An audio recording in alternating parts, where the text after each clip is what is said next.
그날 아침 나는 결혼식장 문을 열자마자 피비린내가 나는 칼을 쥐고 서 있었다.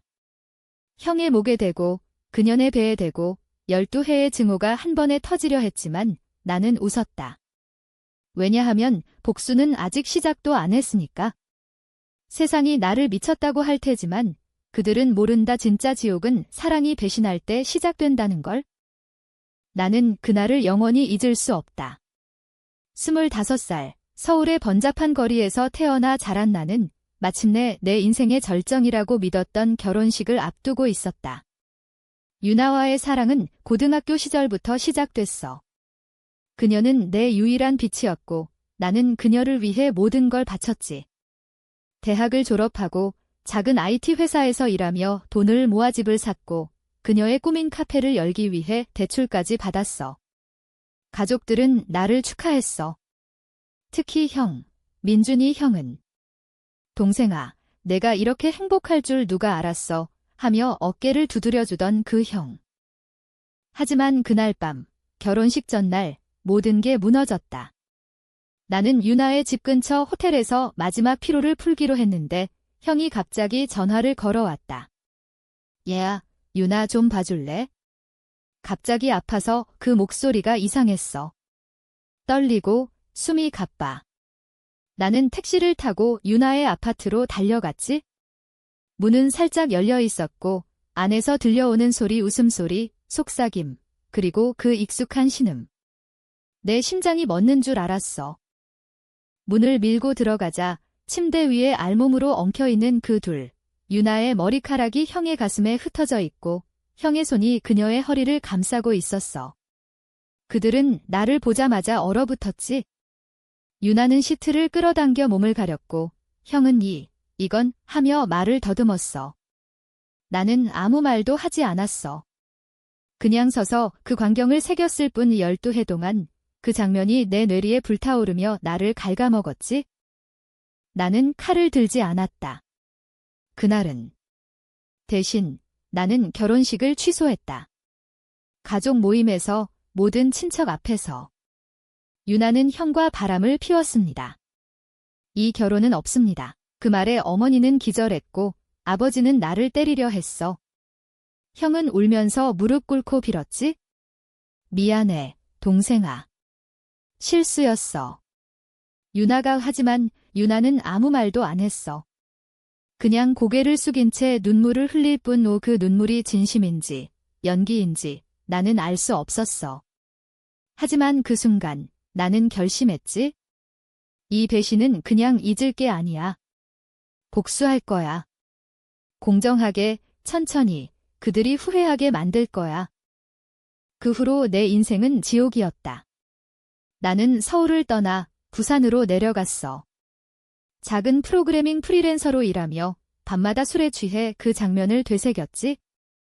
어머니는 나를 원망했어. 내 형제애는 다 어디 갔어? 가족이잖아. 하지만 가족? 그게 가족이야? 형은 내 피부치지만 유나는 내 영혼의 일부였어. 그녀가 형을 선택한 순간 내 세계는 산산조각 났지. 12해가 흘렀어. 나는 이제 37, 부산의 바닷가 아파트에서 혼자 산다. IT 컨설턴트로 성공했어. 돈은 많아졌지만 마음은 텅 비었지. 친구들은 결혼해, 아이를 가져라고 하지만 나는 웃으며 피한다. 사랑. 그딴 건 믿지 않아. 그런데 그날 내 핸드폰에 익숙한 번호가 떴어. 유나였다. 오랜만이야. 잘 지내? 그 메시지가 도착한 순간 내 손이 떨렸다. 12해 만에 연락. 왜 지금? 무슨 일이 있었길래? 나는 바로 답하지 않았어. 밤새도록 그 메시지를 보며 생각했지. 그녀의 목소리가 들리는 듯했어. 그 부드러운, 나를 미치게 하던 목소리. 하지만 그 뒤에 숨겨진 배신의 냄새. 다음 날 나는 답했다. 무슨 일로? 짧게, 차갑게. 그녀의 답이 왔어. 만나서 이야기하고 싶어. 중요한 일이야, 중요한 일. 웃기지 마. 내가 중요한 일로 날 찾을 리 없어. 하지만 나는 알았어. 이건 기회야. 복수의 시작. 우리는 부산의 한 카페에서 만났다. 유나는 변함없었어. 여전히 아름다웠지? 긴 머리, 부드러운 미소. 하지만 눈가에 주름이 살짝 보였고 목소리에 피로가 묻어났어. 민호야, 너 여전하네. 그녀가 웃으며 말했다. 나는 차가운 커피를 홀짝이며 대꾸했어. 너도. 그런데 왜? 12해 만에 그녀는 망설이다가 입을 열었어. 민준 오빠. 형이 아파. 암이야. 말기. 형이 그 이름이 나오자 내 가슴이 철렁 내려앉았어. 형이 아프다. 그 새끼가. 나는 형을 싫어했지만 죽는 건 아니, 그건 내 복수가 아니야. 유나는 계속 말했다.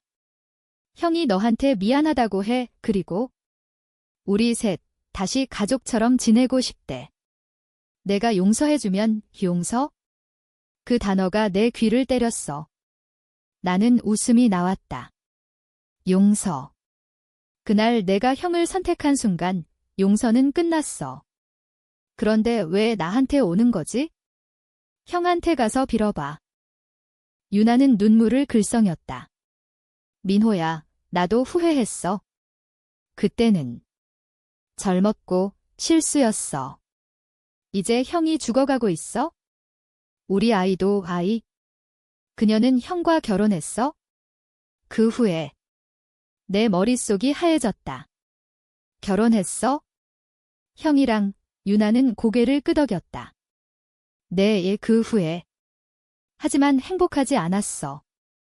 형은 항상 죄책감에 시달렸고 나도 나는 자리에서 일어났어.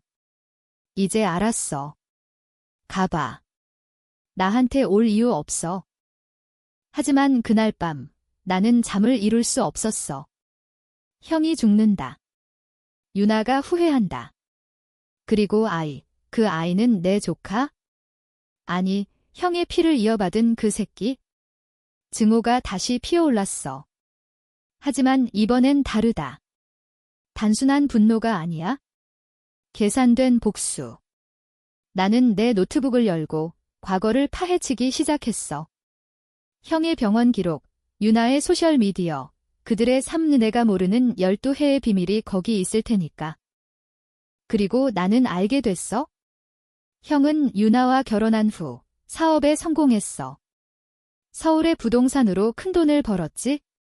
하지만 그 뒤에 숨겨진 건 불법 대출, 뇌물. 형은 더러운 돈으로 가족을 꾸렸어. 유나는 그 카페를 열었지만 빚더미에 앉아 있었고 그 아이, 10살 된 딸, 이름은 지은. 사진을 보니 내 얼굴과 닮았어. 아니, 형의 얼굴과 닮았지? 그 순간 나는 결심했어. 복수는 가족부터 시작한다. 나는 서울로 올라갔다. 형의 집 앞에서 기다렸어. 문이 열리자 형이 나왔다. 여윈 몸, 창백한 얼굴. 민호, 형이 중얼거렸다.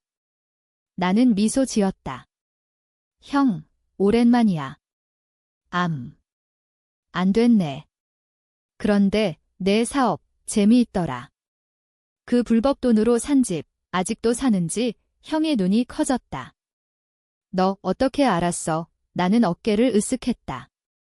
IT 컨설턴트잖아. 해킹은 기본이야. 형은 무릎 꿇었다. 제발, 동생아.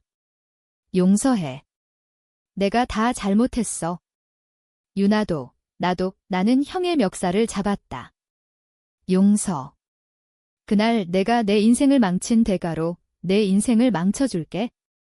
공정하게 그날 나는 형에게 제안했다. 사업을 포기하고 모든 걸 나한테 넘겨. 대신 병원비는 내가 대줄게. 형은 받아들였어. 선택의 여지가 없었으니까. 유나는 다시 연락했다. 민호야, 형이 왜 그래? 갑자기 사업을 접었대. 나는 웃으며 답했다. 내가 알 거 없어. 그런데 내 카페. 빚 갚을 사람 필요하지. 그녀는 망설였지만 결국 나왔다. 카페에서 만난 그녀의 눈빛은 달라져 있었어. 도와줄게. 조건은 나는 직설했다. 나랑 잡 한 번 그녀의 얼굴이 창백해졌다. 미쳤어. 그건 하지만 그녀는 고개를 끄덕였다. 알았어. 대신 카페 살려줘. 그 밤 우리는 호텔에 갔다. 하지만 나는 그녀를 만지지 않았어. 그냥 앉아서 이야기했지? 12해 동안 매일 내가 형과 웃는 상상을 했어. 그 증오가 나를 살렸어. 유나는 울었다. 미안해. 진심으로 나는 그녀의 손을 잡았다. 미안함은 안 받아. 대신 내 딸 지은이 그녀를 데려와. 가족 모임 하자. 지은이는 순수했어. 10살, 큰 눈망울에 웃음이 많았지? 나를 삼촌씨라고 부르며 안겼어. 그 순간 내 마음이 흔들렸다. 이 아이는 죄가 없어. 하지만 복수는 멈추지 않아. 나는 지은이를 통해 그들의 약점을 파고들었어. 아이의 학교, 친구들, 모든 걸 알았지? 형의 병이 악화되자 나는 병원비를 끊었다. 형, 내가 선택한 길이야. 유나는 필사적이었다. 민호야, 제발. 지은이가 나는 그녀를 안아주며 속삭였다. 그럼 나랑 결혼해. 형이 죽으면 그녀는 충격받았지만 아이를 위해 받아들였어. 형은 병상에서 그걸 알았어. 너, 이 개자식, 형이 중얼거렸지? 나는 웃었다. 형, 내가 가르친 거야? 배신의 맛. 형은 3달 후에 죽었다. 장례식장에서 유나는 검은 상복을 입고 서 있었어. 지은이는 울었고 나는 조용히 지켜봤어. 어머니는 나를 원망했지만 이제 그녀도 형의 비밀을 알았어. 내가 한 짓 후회할 거야. 하지만 후회. 이게 바로 공정함이야. 유나와의 결혼은 조용히 치러졌다. 지은이는 나를 자빠라고 불렀어. 하지만 내 마음은 차가웠어. 매일 밤 그녀를 안으며 그날의 장면을 떠올렸지. 이게 내가 원한 복수야. 유나가 속삭였어. 나는 대답했다. 아니. 아직 안 끝났어. 카페는 성공했다. 내 돈으로. 하지만 유나는 점점 무너졌어. 알코올, 우울증. 지은이는 나에게 의지했지? 아빠, 엄마 왜 그래? 나는 미소 지었다. 엄마는 과거를 못 잊어. 그리고 어느 날 유나는 자살 시도를 했어. 병원에서 깨어난 그녀가 말했다. 민호야, 날 풀어줘. 이 복수 끝내. 나는 창밖을 보며 말했다. 끝. 내가 시작한 거잖아. 하지만 그 순간 지은이가 문을 열고 들어왔다. 아빠, 엄마, 그 눈빛에 내 복수가 무너지는 걸 느꼈어. 아이의 순수함이 12해의 증오를 녹였어. 나는 유나를 안고 울었다. 미안해. 나도 실수했어. 우리는 상담을 받았어. 가족 요법. 천천히 상처를 치유했지? 복수는 달콤했지만 결국 독이었어. 이제 우리는 진짜 가족이 됐어. 하지만 그날의 칼은 여전히 내 서랍에 있어. 필요할 때 꺼낼 수 있으니까. 사랑은 배신으로 시작됐지만 용서로 끝날 수 있을까? 나는 아직 모르겠어.